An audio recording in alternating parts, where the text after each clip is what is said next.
What's good, everybody? On this episode of Green with Envy, I'm going to spend most of the time talking about the trends that I saw manifesting during the Celtics and Bucks. We're going to talk about Jayson Tatum, his recent change in shot diet. We're going to talk about Payton Pritchard, the first half assassin. We're going to talk about Bill Simmons and him suggesting that the Bucks should blow it up and why I think that's probably a good idea.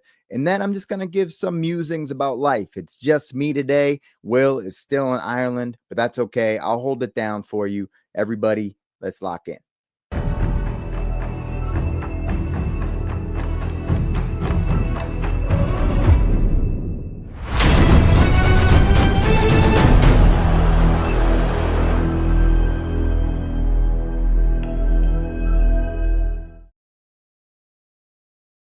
What's good, everybody? Welcome into another episode of Green with Envy. Today, it's just me, the coach of the pod, Greg Manakis. Will is still in Ireland celebrating the nuptials of our guy, Mark McDonough, and his beautiful wife, Shabelle. Shout out to you guys for the holy matrimony. I wish I could have been there, but I had my brother Charles, my big bro, Charles. So my Twitter handle, Mini Minnow, just for everyone listening.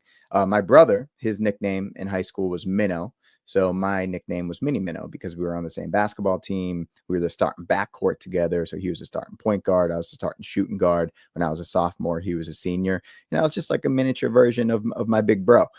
So he was in town this weekend with my nephew, Lucas. Lucas really wanted to be a part of this podcast. Unfortunately, Luke, I'm sorry, buddy, I couldn't have you on. Lucas is 6 years old.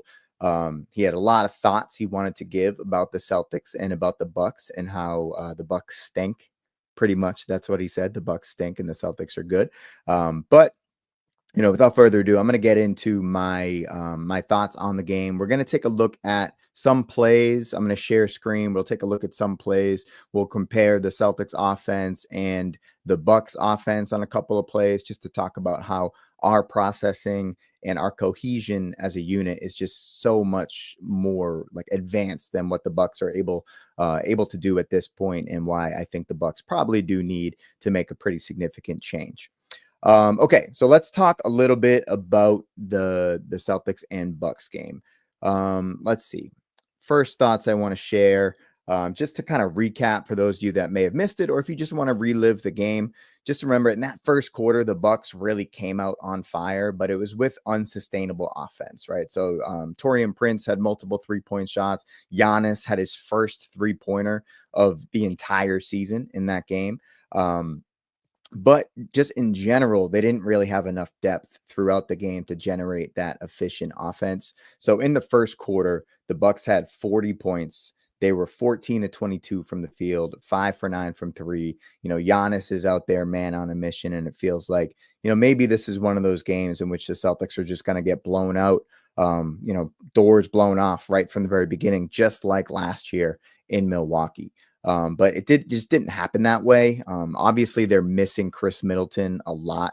And even with him coming back, I'm not really sure it's going to make that much of a difference because they just don't really have enough on the rest of the roster to get it done. Like, they've completely abandoned Gary Trent. They've gone with Andre Jackson, who ended up being 0 for 3 from the field in 22 minutes of action because they need someone that can play defense, right? Gary Trent, I was not a fan of that signing in the offseason. I thought they were going to play DeLon Wright this year.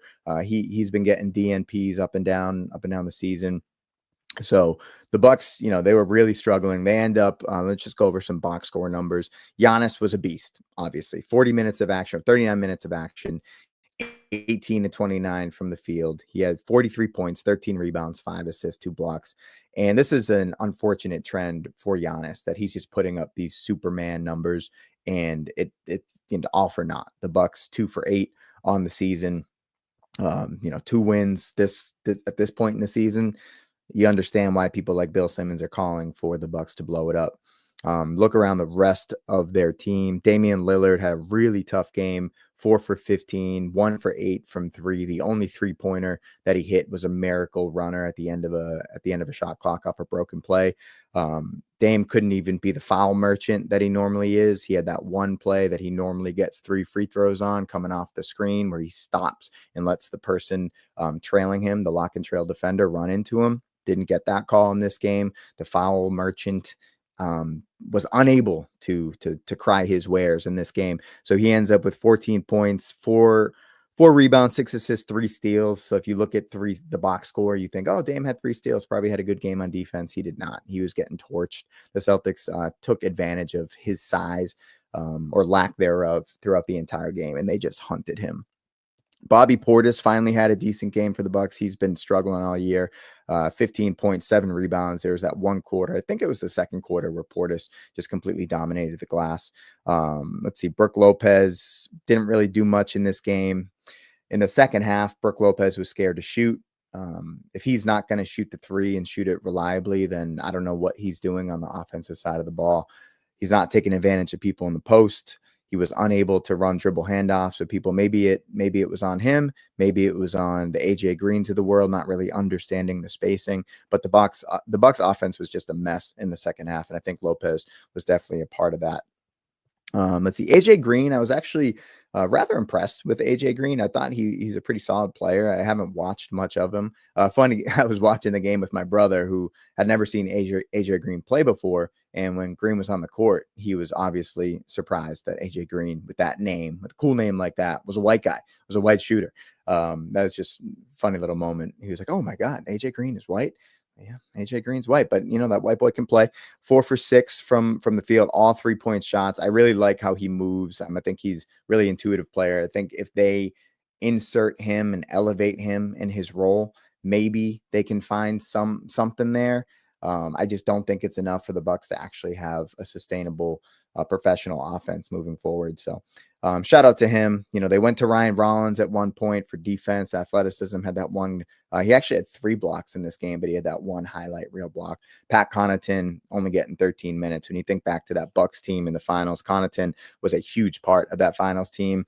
St. John's prep guy, shout out to him. He was on my college roommate Mike Travellini's high school team.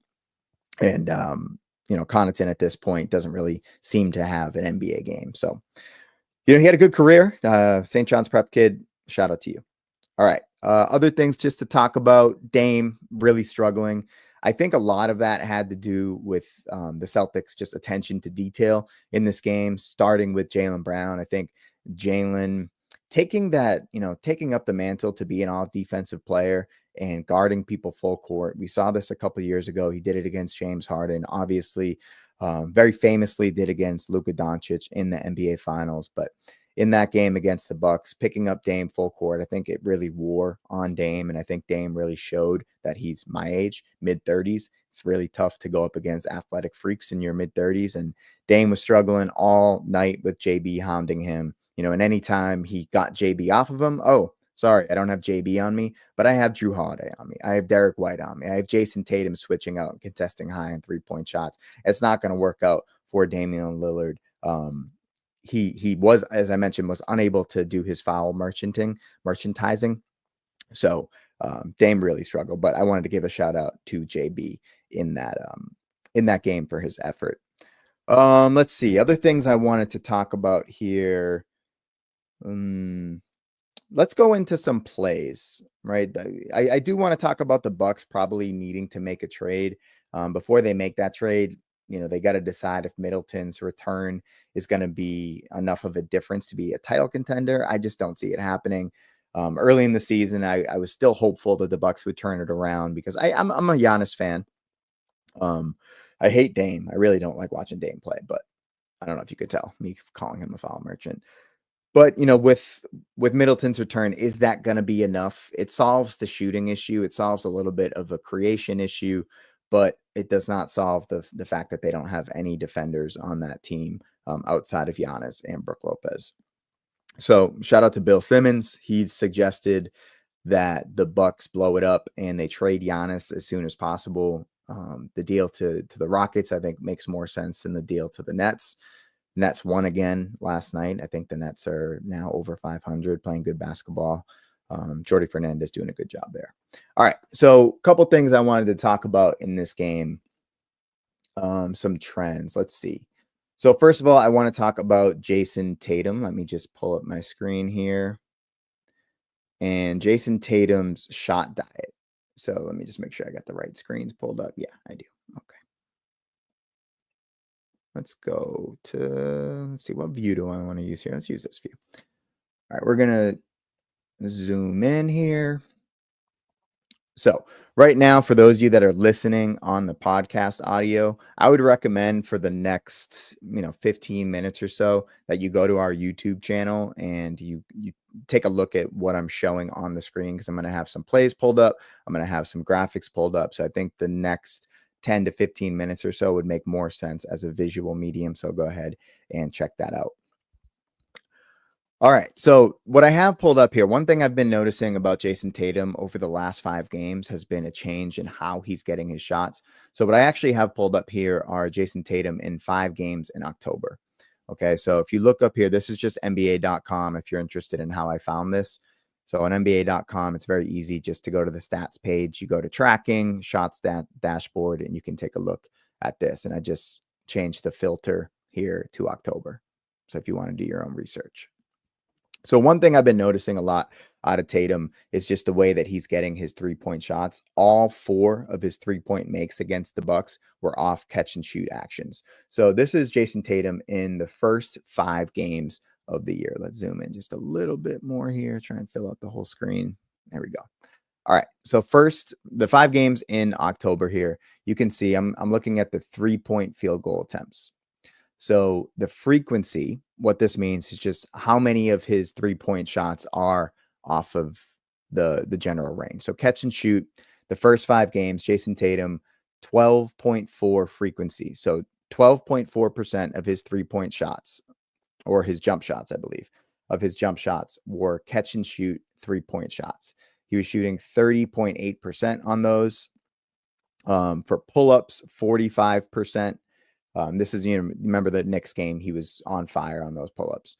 39% on 9 shots. So 2.6 3-point attempts per game there on the catch and shoot, 9.6 3-point attempts on the pull-ups. If we go down to the dribble section, I really like taking a look at this. So how many dribbles is he taking to get those shots? So if we're looking at here, 12.4%, that's equivalent to what this is here, catch and shoot, right? So no dribbles. 12.4% of his 3-pointers here we see are off of catch and shoot. Then we also have, let's see, 1 dribble, 13.3%, 2 dribbles, 5.7%, 3 to 6 dribbles. This is his most frequent. This is when people kind of get frustrated with Jayson Tatum for all the dribble, step back dancing. 17%, which is the highest frequency 3-point shot for him, and only shooting 27% on 3.6 attempts per game in those first 5, right? Here, 7+ dribbles, 9.5%. So 2 shots per game on 7+ dribbles, which is just a crazy amount of dribbles before a jump shot. But he was shooting 70% on those, where Tatum is just cooking in his bag. Normally that's when those happen, right? So overall, I'm just looking at the first 5 games, the frequency of the shots, the percentages of the shots there. You can also, if you're interested, if you haven't been on the tracking page on NBA.com, you also take a look at how many of these shots are open versus wide open, right? So you can see 34% of those 4 to 6 feet open shots. He's getting a good amount of open shots on his 3-pointers, 36% of those. All right, let's take a look at Jayson Tatum the last 5 games, just as comparison here. So look at the frequency just on the dribbles, first of all. So 23.5% are now 0 dribbles, which means catch and shoot, right? So that number was 12.5% the first 5 games there. He's getting 4.8 3-point attempts off of 0 dribbles. And you compare that here with 3 to 6 dribbles and 7+ dribbles, right? Those numbers have gone down significantly. To pull those back up here, just as a reference, 17.1, 9.5. Take a look at the last 5 games, 8.8%, 9.8%. right? And this coincides with those 3-point numbers going down. So Jayson Tatum is struggling to shoot off the dribble at this point. But if you look at those catch and shoot numbers, Jayson Tatum's frequency is increasing, the percentages are increasing, and it seems like he's really hunting these shots off the catch. Right. So we come back up here just as another point of comparison. 23.5% of his 3-point shots over the last 5 games have been off catch and shoot compared to 33.3 off pull-ups. Let's pull up the first 5 games once again here. So 12.4 to 45.7. So as you're watching the games, I'm not a big stat nerd. I like to watch the games and kind of go by feel, and then I go check out, every 5 games or so, how the numbers are backing up what I've been seeing. And recently, I've just been seeing Jayson Tatum shoot a lot more off the catch, be very efficient shooting off the catch. So this morning, as I was planning this episode with my nephew Luke, shout out Luke again, I said I wanted to talk about this, Jayson Tatum, and how he's getting his shots. Right. So one play I do want to highlight, and this is a play I was talking about with my brother, is Jayson Tatum. I think it was his last 3-point make in this game. So I'm going to go on. Let's see. Is it this one here? Maybe it's this one.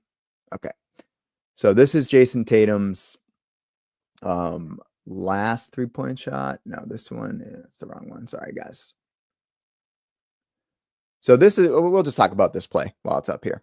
So this is Tatum and Payton Pritchard, right? Running high pick and roll. You've got Kata in the dunker spot right here. You've got Sam Hauser, weak side corner 3. You've got Jrue Holiday, strong side corner. So Tatum obviously is a great screener. We've seen Tatum become a lot more utilized as a screener over the last couple of years. So as you watch this play here, one thing I like about this, if you notice how Tatum likes to shoot his 3-point shots even when he's in his bag dribbling, right? He likes to kind of step to his left, right? So what I like about this play and the play design is that Tatum is going to actually have the same footwork off the catch here that he does off the dribble, that he's super comfortable with. So if we just run this play, let me just turn the volume off. So Tatum sets a good screen here, right? Gets away with that push. Everybody gets away with that push. I was at the Spurs game last night, actually. Wemby, I'll have some thoughts on Wemby, but the Kings were going crazy with this little push right there. Those hands on AJ Green's back. Tatum gets away with that, but everybody gets away with that. So as we run this play, the Celtics trying to get this switch, so they want to get Jayson Tatum on AJ Green, but AJ Green goes over the screen. Right now it's 2 to the ball. Taurean Prince doesn't really know if he's going to commit to Pritchard, if he's going to commit to Tatum. He's one step too far. Pritchard makes a great read here. Tatum's in his bag. Right, that's the same motion that he does when he's shooting that jump shot. Step to his left, pull up, no hitch in that jumper. Beautiful stuff. I want to talk about, I think it's this play here. Yeah. No. So that's Tatum off the catch. Once again, no hitch. And then we'll go into the next 3-point shot here. Okay. So this is the play that as we were watching it, we were just talking about the Bucks and their offense and their processing and not understanding how to move on the court. I'll have a play pulled up. I'll probably have the wrong tab. Just bear with me. So on this play here, I just want you to pay attention to Tatum. Tatum's right here in the corner. And just watch him throughout the play. He just hangs out in the corner, right? He's got Giannis on him. So Giannis is a low man here. And watch how Tatum moves throughout this play. He's not going to move until the very end. All right, so good ball movement here. Okay. So if you pause the play right here, Jrue Holiday is going slot drive off the catch, right? Derek White is in the weak side dunker spot. You've got Al Horford, strong side corner. You got Jayson Tatum, weak side corner. You got Jaylen Brown up here on the wing. Now, as Jrue Holiday drives into the paint, you're going to see the defense rotate. You're going to see Giannis, right? He's so big. Normally, when you're driving off the slot here, as the ball handler, you're kind of paying attention to what this guy's doing here. So if Giannis came over and tried to take this away, right? It'd probably just be a skip pass to the corner. But if Giannis hangs out in this low man spot here, you don't have that pass to the corner, right? So basic offense and basic read, Jayson Tatum, he has to read what Giannis is doing because he wants to see if Jrue Holiday, as he drives, where's the angle going to be for him to get his open 3-point shot. So if we run the tape just a little bit, right? Giannis steps over. If Tatum stayed here in the corner and Jrue tried to throw a pass, he'd have to go through Giannis Antetokounmpo. That's just not going to happen, right? So as we continue to roll the tape, Tatum is lifting out of the corner to the wing. Giannis has his back completely turned to Tatum. So he's losing track of his defender. Derek White's still in that dunker spot. So we have 3 people coming to the ball here. Giannis thinks that Jayson Tatum probably still in the corner. Tatum makes a great read, lifts up to the wing. As Giannis turns, right? That's a wide open 3-point shot. Even Giannis, one of the best defenders and closing to the ball in basketball, he's not going to be able to get that. Jayson Tatum is about as wide open as you can get. And that's a poor read by Giannis and poor understanding by Giannis that Jayson Tatum's just going to lift out of the corner, turns his back to the defender. You already have your shot blocker, Brook Lopez, taking care of the basket. There's no need for Giannis to pay this much attention as we go forward here. Right at this point, Brook Lopez kind of has this handled. Yeah, Jrue Holiday can give the ball to Derek White, but he's going to have to give the ball to Derek White through Brook Lopez. That's going to be a really tough play. So it doesn't really make a lot of sense for Giannis to give this help at the point there, right? Holiday, kick to Tatum, wide open 3, cash. So all 4 of Jayson Tatum's 3-point shots in this game were off the catch, which is great. The stat breakdown that I just gave kind of confirms that. And then I just want to pull up a play here from the Bucks. Okay. So this play here, it's not the same play, but it's similar in the reads that this person right here, who is Andre Jackson, is going to have to make. You see Sam Hauser is kind of playing a gap here. Similar construction. We got the vaunted Dame Lillard and Giannis Antetokounmpo pick and roll. How is any team going to stop that? Well, if this player is not a threat and this player doesn't understand how to read this pick and roll, it's going to cancel out a lot of what this pick and roll can do for you, right? So Celtics have Jrue Holiday and Al Horford guarding the pick and roll. As we roll the tape forward, Jrue goes over the screen, right? Does not want Dame to get that step in 3-pointer. Now, as Giannis is rolling to the hoop, you see Sam Hauser, first of all, does something that Giannis does not do, peeks over his shoulder. Giannis does not do on the previous play that I was breaking down with Tatum, right? Peeks over his shoulder at where Jackson is. So is Jackson staying in the corner or is Jackson lifting to the wing, right? Sam Hauser wants to understand what Jackson's doing. He also wants to understand if Jackson, with his athleticism, is going to backdoor cut him. That's another read that the corner man can make. So is he going to backdoor cut for the lob? As we continue to roll the tape, Jackson starts to lift out of the corner. It's kind of no man's land here. You either want to stay in the corner or lift to the wing. And he decides to kind of do neither. Dame, who's run a million pick and rolls in his life, understands that Jackson, as he starts his step here, right? So we see where Jackson starts. Right? He starts to lift to the wing. Dame is expecting him to do what Tatum just did in the last possession and lift all the way up to the wing. He even throws the ball to where Jackson's supposed to be. But Jackson, he's a young player in the league and doesn't really understand where he's supposed to be on the court yet. Right? So that pass, although it looks like that's a bad pass by Dame Lillard, in my opinion, that's a bad read by Jackson, which makes the pass look off target. Because if he had lifted up to the wing, as Jayson Tatum did on the previous possession, that's an on-time, on-target pass. Jackson's like, you know what? I got to take this shot. Why? I don't know. You have Giannis in the post there. Just give the ball to Giannis there, and you can create offense out of that.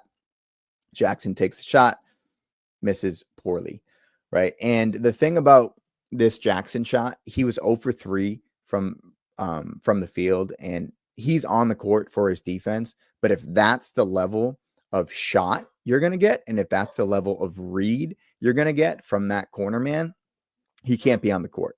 I'm sure Doc Rivers is going to go over this and film with him, and Dame's going to talk to him about you got to either stay to the corner, because Dame could have made that pass. If Jackson just stayed to the corner there, like Sam Hauser is not Giannis.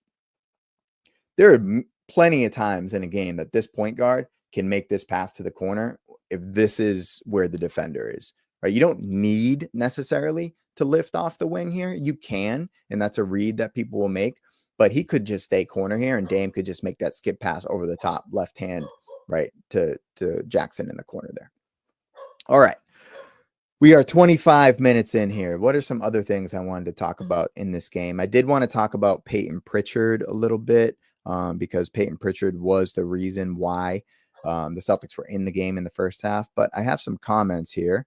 Okay, my guy Fred, Papa G knows, holding it down. Love the breakdowns. Shout out to you, my guy Winfred Fields. Freddie, if you're still there, let me know if you're going to any games this year. Will and I are not going to be able to be at the Celtics Spurs game because that's when Will's getting married. But we'll probably try and make another game. I think we're going to go for Will's bachelor party. We're going to try and get to Dallas for Celtics Mavs. All right.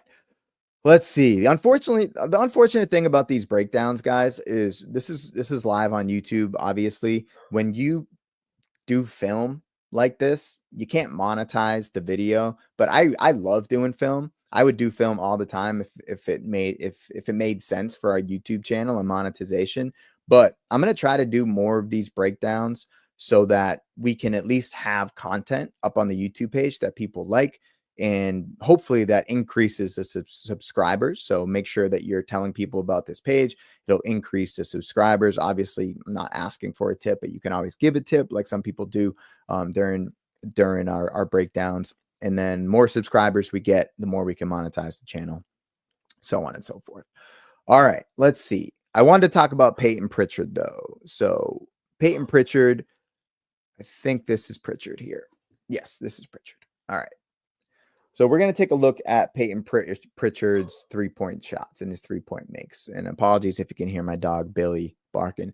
Shut up, Billy. All right. This is obviously with the NBA.com play here, you don't get to see what's happening here, but this is just a basic screen by Kada for Pritchard going to the ball, stepping into a three. We're going to skip that one because you don't really have a good angle of that. Okay. So this first play here, I love what we see out of Pritchard just with the read up here in the wing. He loves these deep wing shots here. So I'm sorry, guys. I need to shut up my dog. Give me 1 second. Hey, Billy. Come here. Come. Come.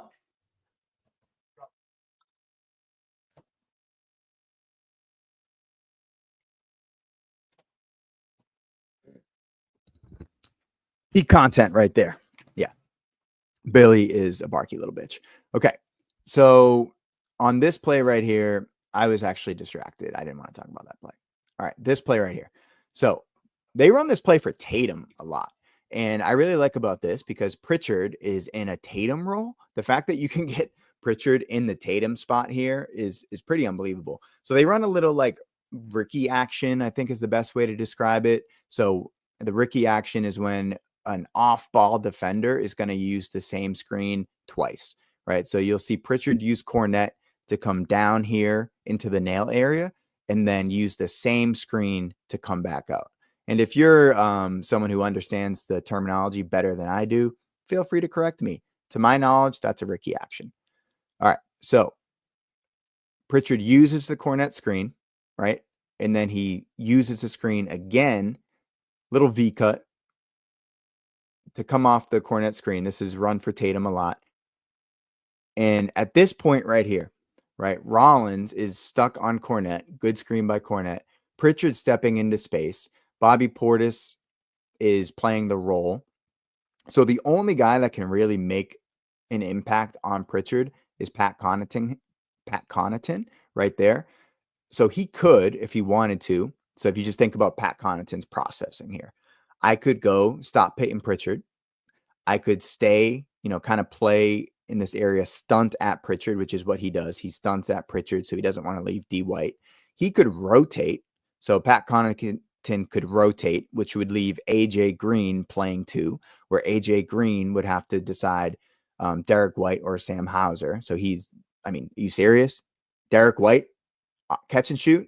Or if he rotates out to Derek White, a Sam Hauser wide open 3, catch and shoot? What are you supposed to do? They've got Giannis right here connected to Jaylen Brown. Rollins has to fight over that screen and stay connected to Pritchard. He can't be that far out, but that's why that Ricky action is so effective, right? So Rollins trying to stay connected to Pritchard, little Ricky action, V cut.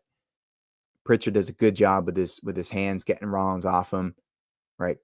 So at this point here, also Pritchard has a read, so he could flare to where Joe Mazzulla is, or he could use Cornet and come off the screen. Pritchard's really good at reading screens, so he understands that Rollins is going to try to go over the high side here, right? So if Rollins, the way that Rollins, his action would trigger Pritchard flaring to the wing is if he came on this side of Cornet, right? So if Rollins decided to what's called shoot the gap and tried to stay on the high side, Pritchard would just take a step with his left foot and then fade out, flare out to the corner. But Rollins decides to be in a lock and trail position here, right? So he's lock and trailing Pritchard coming off the screen. And as that Pritchard makes a great read, Connaughton sees it happening, right? And at this point, Pritchard, this is just a step in 3. You see Connaughton stunt at Pritchard right there, but he's not actually committing to Pritchard. He didn't fly over to Pritchard to trigger this rotation on the backside, right? So Pritchard just walks into a 3 there. Easy money. Let's see. Let me just play that in full for everyone after I broke it down, so you can kind of get a feel for it. Pritchard in the Tatum roll. Boom. Money. Hauser with the corner crash. Love it. All right, next play. Let's see. There's one more 3 I wanted to talk about. Oh, so this is very similar action, right? So it's just opposite side of the court. Pritchard uses the step-up screen off ball by Cornet. Cornet's really good at getting people free off the ball. Rollins, once again, got to stay connected to Pritchard here. There's too much space. He could just be right next to Pritchard, but instead he has, 5 feet of space between him and Pritchard? I haven't broken down this play yet. I haven't done any prep on this yet, so I'm kind of just freestyling this one. So same action, right?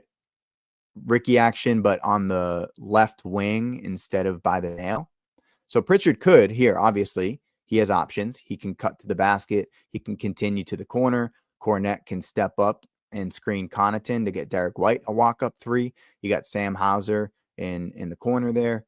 So Pritchard puts the brakes on, decides to use the Cornet screen in transition. Once again, Rollins had a tough time getting through screens, right? Connaughton's in the exact same position he just was. Once again, Connaughton decides, I guess he commits a little bit more to Pritchard on that one, but Pritchard was on a heater at this point and just knocked it down. Like at that point, you just got to tip your cap to Payton Pritchard. And then the final 3-point shot, well, let me just run that so everyone can see it. And what's so impressive about Pritchard, if you just think about how he's getting his 3-point shots, most guys have a preferred way that they want to get the shot, right? So do they want to step with their right foot and then with their left foot first, coming from the right side of the court to the left side, or do they like going from the left side of the court to the right side? If you think back to JJ Redick, I think it was on the Mind the Game podcast. It may have been on his Old Man in the 3. He used to talk about how he really preferred coming to his right, because that would allow him to get his shot off because he was so small, had such short arms. He figured out a way to do that. Most players don't like shooting going to their right, because what you have to do as you catch the ball, you have to get your shoulders square, and it's a little bit harder going to your right. So if we just go back one play, let's see. Is it this one? Okay. Go back one play here. So this is Pritchard coming to his left. And as he steps forward, right, he's already square with that right foot down, and that left foot just has to plant. So his shoulders are already square coming to his left. This is an easier shot for a right-handed player. A much harder shot is what happens here, where Pritchard's coming to his right off of the screen, where at this point, his shoulders aren't square. On this side of the court, when he catches the ball at this moment, his shoulders are already square. So this is a really actually difficult shot for most players, because they have to have the footwork, they have to have the mechanics in order to get your shoulders square. Even at this point, Pritchard's shoulders are still not square. He has to get this hip and this foot around. And Pritchard's, and like, look at that. Look at that footwork there by Pritchard. This might seem easy. It's not. This is not an easy thing to do. Most players prefer catching the ball on the other side of the court. But Pritchard, uses that left foot as an anchor, gets that right foot down so fast. Boom. Right? So he steps into it, left, right, wide open. I mean, Connaughton's there, but in Pritchard's mind, he's wide open. Easy three-point shot, money. And then the final Pritchard shot is in transition here. So Pritchard sprinting the floor. Love seeing guys sprint the floor. Derek White at this point knows Payton Pritchard is on a heater. You see the Celtics still down 12 at this point. AJ Green is now on Pritchard. They took out Rollins because he couldn't stay with Pritchard. Pritchard sprints the court, pass to the corner. And Green is running at Pritchard. Like, I probably would consider this a contested shot, right? But Pritchard is just feeling it at this point. Corner three, catch, shot, no wasted motion. Beautiful. Dana Barros was my favorite Celtics number 11 ever. And Payton Pritchard's getting pretty close there. Who had the better jump shot, Dana Barros or Payton Pritchard? Something we'll never be able to answer. Dana Barros was a problem back in the day. All right, everybody. So those are my breakdowns for you. Things that I saw. Payton Pritchard, 6th man of the year. Definitely the campaign continues. I think the Bucks probably do need to blow it up. I'm going to get this pod up on the audio feed right now. And then the Celtics play tonight. So I'm recording this at 10:15 Central Time right now on Tuesday, November 12th. So Celtics play their first NBA Cup game tonight. We'll see the injury report. I know Tatum sprained his ankle when Giannis stepped under him in that game. I think there was one more injury that occurred in the Bucks game as well. Let's see. Anything else I want to talk about? Tatum, 15 foul attempts. He's averaging 9 on the year. He's almost up to 80%. If Tatum gets back up to 87% from the free throw line instead of living in the 70, he might average 32 points this year. Let's see. Anything else? No, that's all I got for you. All right, everybody. I am going to send you out with some Black Sheep Optimists right now, my band here in Austin, Texas. Hopefully we can get back to making some music soon. We've been busy. Life has been lifing. But this is Get This High by Black Sheep Optimists down here in Austin, Texas. Thanks for hanging out with me this morning. Missed free throw. Horford the rebound. Here's Pritchard. He loves these. Puts it up half court of the buzzer. Every time we get this high, I lose my mind. It don't take much no more until I hit the floor. Every time I get this high, it's you I find. It don't take much no more until I'm at your door. I'm coming to my core, baby. What can I say? You got me on the floor, you know I came to play. I know I shouldn't, but you seem to take my pain away. And every time I score, Jayson, Tatum fade away. I close my eyes and I'm floating the river. I call to see if you open, you know I hope you deliver. Every time you getting close, I still be sick with the shivers. But there's nothing like that first time. I still remember the first time I saw you. You were looking so fine, chill like lo-fi, watch you go by.